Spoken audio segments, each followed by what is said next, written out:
Hi అండి. ఇలాంటి దీపాలలో మీరు అఖండంగా దీపాన్ని వెలిగించాలి అనేసి అంటే కాస్త కష్టమవుతుంది. ఎందుకు అంటే పైన ఒత్తి కాలిపోయిన తర్వాత దీపం శాంతి అయ్యే ఛాన్స్ ఉంది.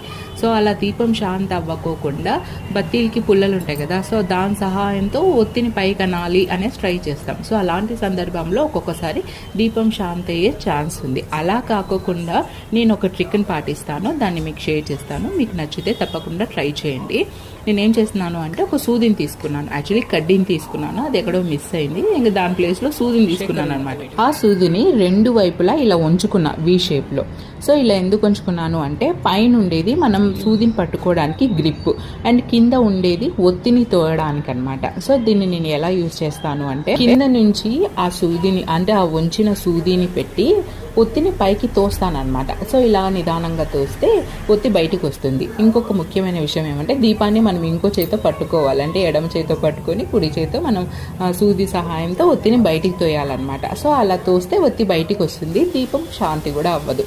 సో ఇలా చేస్తే ఈ దీపంలోనే అఖండంగా దీపాన్ని మనం వెలిగించవచ్చు. సో ఇన్ఫర్మేషన్ అండ్ వీడియో నచ్చితే తప్పకుండా లైక్ చేసి షేర్ చేయండి. Thank you for watching.